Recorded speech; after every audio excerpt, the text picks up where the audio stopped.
안녕하세요. 매일 오전 10시 새로운 사연을 읽어드리는 담비예요. 개인정보 보호를 위해 실제 사연 일부를 각색하여 소개하고 있죠. 구독, 좋아요는 저에게 큰 힘이 됩니다. 지금부터 이야기를 시작할게요. 저는 48살 박진수입니다. 외식업 프랜차이즈 지점장으로 일하며 16살 딸 소은이와 함께 살고 있습니다. 첫 번째 결혼은 실패했지만 소은이라는 보물을 얻었죠. 그리고 지금은 김선영과 재혼해서 새로운 시작을 하고 있습니다. 선영은 42살로 조용하고 정숙한 성격입니다. 처음 만났을 때부터 차분하고 단정한 모습이 좋았어요. 무엇보다 소은이와도 잘 지내려고 노력하는 모습이 인상 깊었습니다. 저는 이번엔 정말 행복한 가정을 꾸릴 수 있을 거라고 믿었어요. 재혼 후 첫 달은 정말 달콤했습니다. 선영은 아침 일찍 일어나서 정성스럽게 식사를 준비해 주었고, 저녁에는 제가 좋아하는 음식을 미리 알아봐서 만들어 주었죠. 소은이도 처음엔 어색해했지만 점점 선영을 받아들이는 것 같았습니다. 아빠, 이제 정말 행복해 보여요. 소은이가 어느 날 저녁 이렇게 말했을 때 가슴이 벅차올랐습니다. 첫 번째 결혼 실패 후 몇 년간 느꼈던 공허함이 조금씩 채워지는 기분이었어요. 매일 아침 출근하면서도 집에 돌아가는 것이 기대되었습니다. 지점 직원들도 제가 밝아진 것을 알아차릴 정도였죠. 하지만 한 달 정도 지나자 선영의 작은 변화들이 눈에 띄기 시작했습니다. 가끔 멍하니 허공을 바라보는 시간이 길어졌고, 핸드폰을 자주 확인하며 서둘러 문자를 삭제하는 모습을 보였어요. 외출도 예전보다 잦아졌습니다.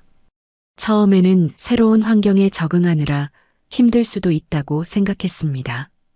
어느 날 선영이 장을 보고 왔다고 하는데 손에 든 쇼핑백이 너무 가벼워 보였습니다.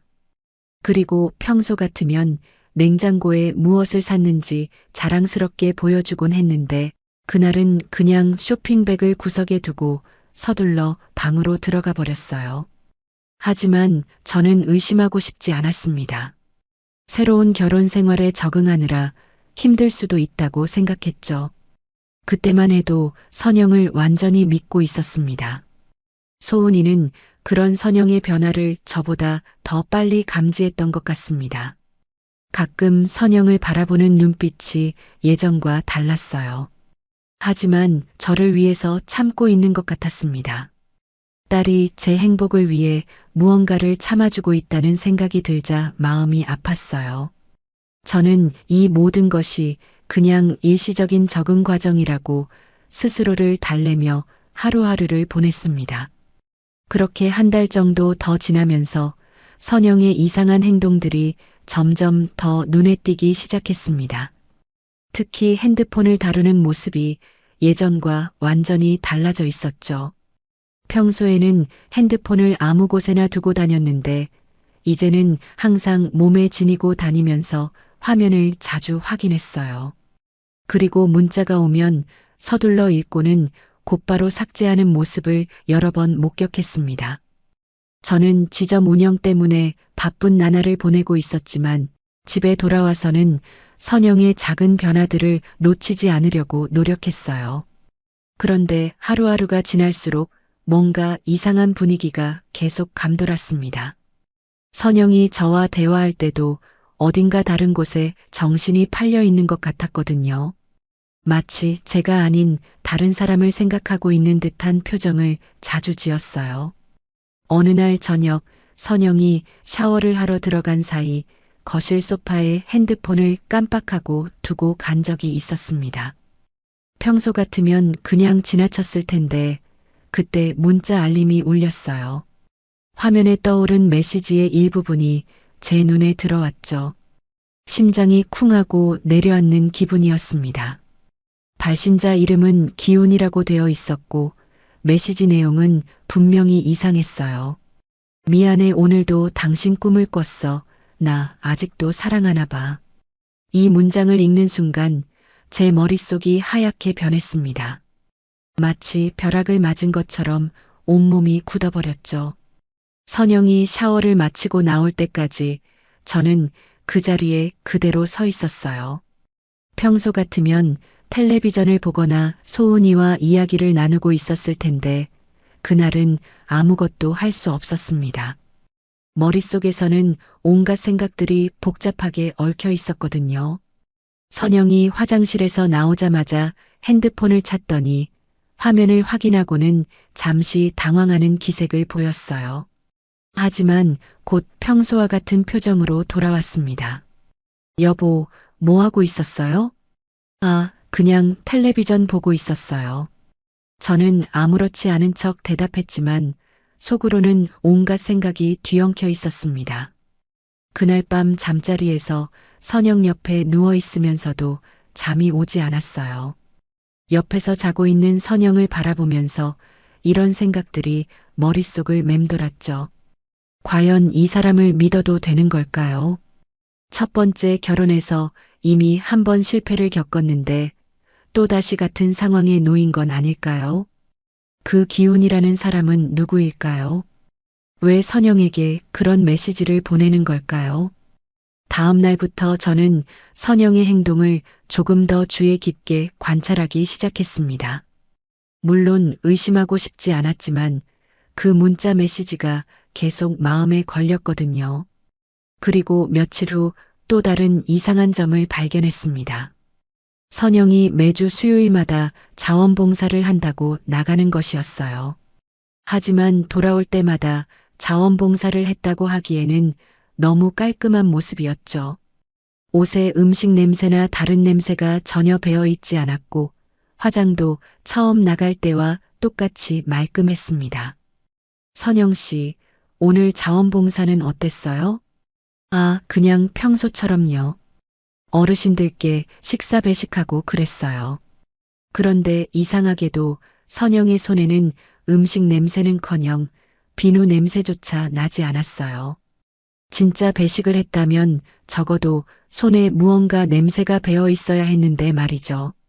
그때부터 저는 본격적으로 선영에 대한 의심을 품기 시작했습니다. 행복한 재혼 생활에 대한 꿈이 조금씩 균열을 보이기 시작한 순간이었거든요. 소은이도 선영의 변화를 느끼고 있는 것 같았습니다. 어느 날 밤 소은이가 제 방으로 찾아왔어요. 아빠, 엄마가 요즘 좀 이상하지 않아요? 소은이는 선영을 엄마라고 부르고 있었지만 목소리에는 뭔가 불안한 기색이 담겨 있었습니다. 저는 딸을 안심시켜야 한다고 생각했어요. 아직 확실한 것은 아무것도 없었거든요. 이런 상황에서 저는 선영의 행동을 더 자세히 관찰해야겠다고 결심했습니다. 지점장 일을 하면서 사람들을 관찰하고 분석하는 일에는 어느 정도 익숙했거든요. 직원들의 작은 변화도 놓치지 않고 파악해야 매장 운영이 원활해지니까요. 하지만 이번에는 제 아내를 의심해야 하는 상황이라 마음이 무거웠습니다. 다음 주 수요일 저는 일찍 퇴근한다고 거짓말을 하고 선영의 뒤를 따라가 보기로 했어요. 물론 이런 행동이 옳다고 생각하지는 않았지만 더 이상 이 의심을 혼자서 감당할 수 없었거든요. 선영은 평소와 같이 자원봉사를 간다며 집을 나섰습니다. 저는 충분한 거리를 두고 조심스럽게 따라갔어요. 선영이 향한 곳은 자원봉사센터가 아니었습니다. 시내 한복판에 있는 작은 모텔 앞에서 누군가를 기다리고 있더군요. 그리고 잠시 후 한 남자가 나타났어요. 40대 중반쯤 되어 보이는 남자였는데 선영과 반갑게 인사를 나누더니 함께 모텔 안으로 들어갔습니다. 그 순간 제 머릿속이 완전히 하얗게 변했어요. 심장이 터질 것 같이 빠르게 뛰었고 다리에 힘이 빠져서 근처 벤치에 주저앉을 수밖에 없었습니다. 저는 약 3시간 정도 모텔 근처에서 기다렸습니다. 그동안 머릿속에는 온갖 생각들이 뒤섞여 있었죠. 혹시 제가 잘못 본 건 아닐까, 선영에게는 나름의 사정이 있는 건 아닐까 하는 희망적인 생각도 해봤습니다. 하지만 현실은 냉혹했어요. 선영과 그 남자가 모텔에서 나왔을 때의 모습을 보고 나서는 더 이상 의심할 여지가 없었거든요. 두 사람은 마치 연인처럼 자연스럽게 손을 잡고 걸어 나왔습니다. 선영의 얼굴에는 제가 본 적 없는 밝은 미소가 떠 있었어요.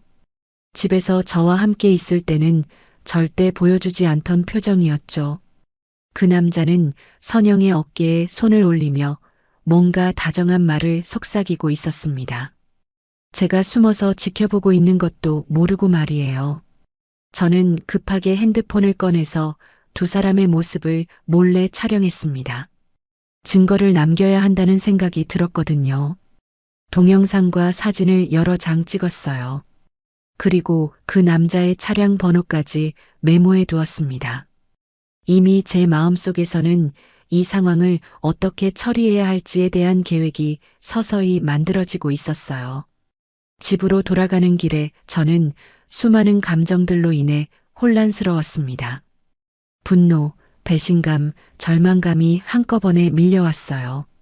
첫 번째 결혼에서 이미 한 번 상처를 받았는데 이번에도 똑같은 일이 반복되고 있다는 사실이 견디기 어려웠습니다. 특히 소은이 때문에 마음이 더욱 아팠어요. 딸이 또다시 가정의 파탄을 목격해야 한다는 생각에 가슴이 미어졌거든요. 집에 도착했을 때 선영은 이미 돌아와 있었습니다. 평소와 다름없이 저녁 준비를 하고 있더군요. 마치 아무 일도 없었다는 듯이 말이에요. 여보, 일찍 왔네요. 저녁 곧 준비될 거예요. 선영의 목소리는 평소와 똑같았습니다. 하지만 저에게는 그 목소리가 가식적으로 들렸어요. 몇 시간 전까지 다른 남자와 모텔에 있었던 사람이 이렇게 태연하게 행동할 수 있다는 것이 믿기지 않았거든요. 오늘 자원봉사는 어땠어요? 저는 일부러 이렇게 물어봤습니다. 선영이 어떤 대답을 할지 궁금했거든요. 네, 오늘도 어르신들이 많이 오셔서 바빴어요. 그런데 보람이 있었어요. 거짓말을 하는 선영의 모습을 보면서 저는 더욱 분노가 치밀어 올랐어요. 하지만 감정을 드러내지는 않았습니다. 아직은 더 많은 증거를 수집해야 했거든요. 그리고 이 상황을 어떻게 처리할 것인지에 대해서도 신중하게 생각해 봐야 했어요. 그날 밤 저는 잠들지 못하고 계속 생각에 잠겨 있었습니다. 선영의 배신을 어떻게 처리해야 할까요? 그날 밤 저는 잠들지 못하고 계속 생각에 잠겨 있었습니다. 선영의 배신을 어떻게 처리해야 할까 고민했죠. 첫 번째 결혼에서도 비슷한 상황을 겪었기 때문에 이번에는 더욱 신중하게 접근해야 한다고 생각했습니다. 감정적으로만 대응해서는 안 되겠다는 판단이 섰거든요. 다음 날부터 저는 본격적인 조사를 시작했습니다. 먼저 그 남자가 누구인지 알아봐야 했어요. 차량 번호를 통해 개인정보를 알아내는 것은 쉽지 않았지만 지점에서 알고 있던 보험 설계사에게 도움을 요청했습니다. 며칠 후 그 남자의 신원이 밝혀졌죠. 이름은 이기훈이었고 나이는 45살이었습니다. 그리고 놀랍게도 선영의 전남편이라는 사실을 알게 되었어요. 이 사실을 알았을 때 저는 더욱 충격을 받았습니다. 단순한 불륜이 아니라 전남편과의 관계를 지속하고 있었던 것이죠. 그렇다면 저와의 결혼은 무엇이었을까 하는 생각이 들었습니다. 혹시 저는 이들의 관계를 유지하기 위한 수단에 불과했던 건 아닐까요? 더 자세한 조사를 위해 저는 사설탐정까지 고용했습니다. 개인적으로 이런 일까지 해야 한다는 것이 서글펐지만 정확한 사실을 파악해야 했거든요. 탐정은 일주일 만에 상세한 보고서를 가져왔어요. 기훈은 과거에 보험 설계사로 일했지만 현재는 무직 상태였고 이혼 후 사업 실패로 파산까지 경험했다고 했습니다. 더욱 충격적인 것은 선영이 저와 결혼한 직후부터 기훈에게 돈을 보내고 있었다는 사실이었어요. 매달 일정 금액을 송금하고 있었고, 때로는 큰 돈을 보내기도 했습니다. 제가 열심히 벌어서 가정에 보탠 돈이 결국 다른 남자에게 흘러가고 있었던 것이죠. 아빠, 요즘 많이 힘들어 보이세요. 소은이가 걱정스러운 목소리로 말했습니다. 아무리 숨기려고 해도 딸의 예리한 눈을 속일 수는 없었나 봅니다. 괜찮다, 소은아. 아빠가 처리할게. 저는 딸을 안심시키려고 했지만 사실 마음속으로는 어떻게 해야 할지 막막했어요. 하지만 한 가지는 확실했습니다. 이 상황을 더 이상 지속할 수는 없다는 것이었죠. 선영의 배신은 단순한 실수가 아니라 계획적이고 지속적인 것이었거든요. 저는 변호사를 만나기로 결심했습니다. 이혼 절차와 관련된 법적 조언을 받아야 했어요. 특히 선영이 유책 배우자임을 증명할 수 있는 증거들을 정리해야 했습니다. 사진, 동영상, 금융거래 내역 등 모든 것을 체계적으로 정리했죠. 변호사 사무실에서 나온 후 저는 마음이 조금 더 정리된 것 같았습니다. 전문가의 조언을 듣고 나니 앞으로 어떤 절차를 밟아야 할지 명확해졌거든요. 변호사는 제가 수집한 증거들이 충분하다고 말했습니다.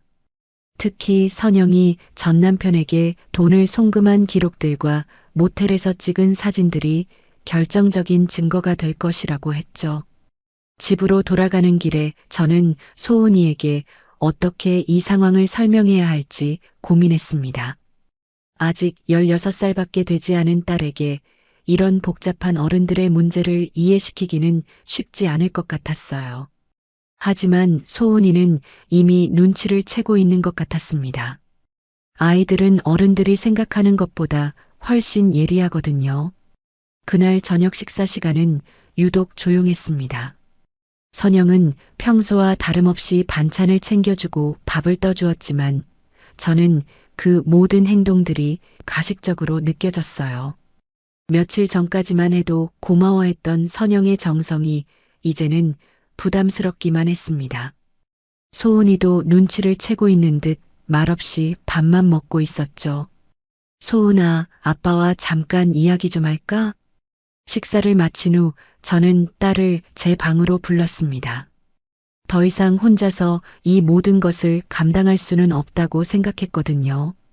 소은이는 이미 무슨 일인지 알고 있다는 표정으로 제 방에 들어왔어요. 아빠, 엄마가 다른 남자와 만나고 있는 거죠? 소은이의 직설적인 질문에 저는 잠시 말문이 막혔습니다.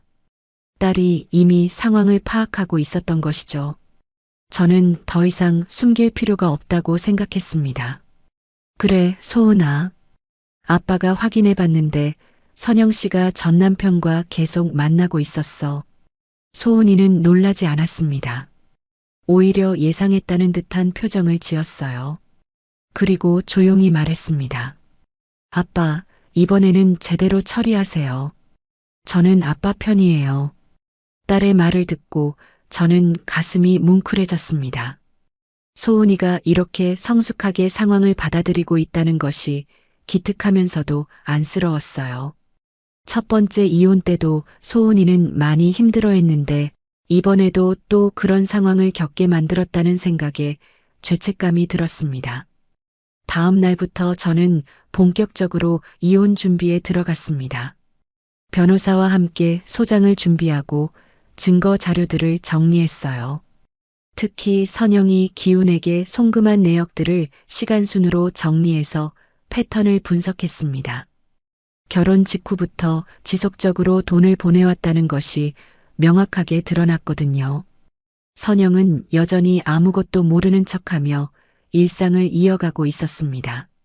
매주 수요일마다 자원봉사를 간다며 나가고 평소와 다름없이 집안일을 하고 있었어요. 하지만 저는 이제 그 모든 행동들의 진실을 알고 있었습니다. 드디어 결정적인 순간이 다가왔습니다. 저는 더 이상 이 상황을 지켜볼 수 없었죠. 모든 증거를 수집했고 변호사와의 상담도 마쳤습니다. 이제 선영과 직접 대면할 시간이었어요. 하지만 감정적으로 접근하지 않고 냉정하게 처리하기로 마음먹었습니다. 첫 번째 이혼에서 배운 교훈이었거든요. 어느 목요일 저녁 선영이 평소처럼 집에 돌아온 후 저는 거실에서 그녀를 기다리고 있었습니다. 손에는 변호사가 준비해준 서류들과 제가 수집한 증거 자료들을 들고 있었죠. 선영은 제 표정을 보고 뭔가 이상하다는 것을 눈치챈 것 같았어요. 선영 씨, 우리 이야기 좀 해야겠습니다. 저는 존댓말을 사용했습니다. 이미 마음속으로는 남남이 된 상태였거든요. 선영은 당황한 기색을 보이며 저 맞은편 소파에 앉았어요. 분위기가 심상치 않다는 것을 느꼈을 겁니다. 이기훈 씨와의 관계에 대해 설명해 주십시오. 저는 돌려 말하지 않고 직접적으로 물었습니다. 선영의 얼굴이 순간 하얗게 변했어요. 들킬 줄 몰랐다는 표정이었죠. 하지만 여전히 발뺌을 시도했습니다. 무슨 말씀이세요? 이기훈 씨가 누구죠? 하지만 저는 이미 모든 것을 알고 있었습니다. 탁자 위에 증거 사진들을 차례대로 내려놓았어요. 모텔에서 나오는 두 사람의 모습, 손을 잡고 걷는 장면, 그리고 기훈에게 돈을 송금한 내역서까지 모든 것을 보여주었습니다. 선영은 더 이상 변명할 수 없다는 것을 깨달았는지 고개를 숙였어요. 그제서야 선영이 진실을 털어놓기 시작했습니다. 기훈과의 이혼은 경제적인 문제 때문이었고 실제로는 아직도 서로를 사랑하고 있었다는 것이었죠. 저와의 결혼도 기훈을 경제적으로 도와주기 위한 수단이었다고 고백했습니다. 제가 예상했던 것보다도 더 충격적인 내용이었어요. 저는 단순히 이용당한 것이었습니다. 여보, 정말 미안해요. 용서해줘요. 선영이 무릎을 꿇고 빌었지만 저는 이미 마음을 정한 상태였습니다. 용서란 진정한 회개가 있을 때 가능한 것이지 들킨 후에 하는 사과는 의미가 없다고 생각했거든요. 더구나 이것은 단순한 실수가 아니라 계획적이고 지속적인 배신이었어요. 다음 날 저는 변호사를 통해 이혼 소장을 법원에 제출했습니다. 유책 배우자인 선영에 대한 이혼 청구였죠. 모든 증거 자료들도 함께 첨부했습니다. 변호사는 승소 가능성이 매우 높다고 말했어요. 특히 선영이 결혼 생활 중에 다른 남자에게 돈을 송금한 기록들이 결정적인 증거가 될 것이라고 했습니다. 법원 판결이 나오기까지는 2달 정도의 시간이 걸렸습니다. 그 기간 동안 저는 소은이와 함께 새로운 삶을 준비했죠. 선영은 판결이 나올 때까지 친정집에서 지내고 있었습니다. 집안이 조용해지니 오히려 마음이 편해졌어요. 소은이도 그동안 얼마나 스트레스를 받고 있었는지 표정이 한결 밝아졌습니다. 드디어 판결일이 되었습니다. 법원에서 판사가 판결문을 읽어 내려갔는데 예상했던 대로 저에게 유리한 결과가 나왔어요. 선영은 유책 배우자로 인정되었고 위자료 5천만 원을 지급하라는 판결이 내려졌습니다. 또한 재산 분할에서도 선영은 아무것도 가져갈 수 없게 되었죠. 소은이의 친권과 양육권은 당연히 모두 저에게 넘어왔습니다. 선영은 판결을 듣고 눈물을 흘렸지만 저는 더 이상 동정심을 느끼지 않았습니다. 자신이 저지른 일에 대한 당연한 결과였거든요. 오히려 법이 정의를 실현해 주었다는 안도감이 들었어요. 첫 번째 이혼에서는 이렇게까지 철저하게 준비하지 못했는데 이번에는 완벽하게 처리할 수 있었습니다. 흥미롭게도 기훈은 선영의 몰락에 별다른 관심을 보이지 않았습니다. 선영이 더 이상 경제적 지원을 해줄 수 없게 되자 연락도 끊어버렸다고 들었어요. 결국 선영은 모든 것을 잃게 된 셈이었죠. 진정한 사랑이라고 믿었던 관계도 경제적 이해관계에 불과했다는 것이 드러났습니다. 판결이 확정된 후 저는 소은이와 함께 작은 동네로 이사를 결정했습니다. 새로운 환경에서 완전히 새로운 시작을 하고 싶었거든요. 프랜차이즈 지점장 일도 그만두고 작은 카페를 열기로 했어요. 그동안 모아둔 돈과 선영에게서 받은 위자료로 충분히 가능했습니다. 새로운 동네는 조용하고 평화로웠습니다. 카페도 예상보다 손님들이 많이 찾아주었어요. 소은이는 새 학교에 잘 적응했고 저도 여유로운 일상을 되찾을 수 있었습니다. 무엇보다 거짓과 배신이 없는 단순한 삶이 얼마나 소중한지 깨달았죠. 소은이의 17번째 생일날 저는 직접 만든 케이크를 앞에 두고 딸에게 말했습니다. 소은아, 사랑은 용서일 수도 있지만 배신은 절대 용서가 아니란다. 소은이는 고개를 끄덕이며 제 말을 이해한다는 표정을 지었습니다. 이제 저희 부녀는 진정한 평화를 찾았습니다. 다시는 누군가의 거짓말에 속지 않을 것이고 서로를 믿고 의지하며 살아갈 것입니다. 다음 이야기로 또 찾아뵙겠습니다. 오늘도 함께 해주셔서 감사합니다.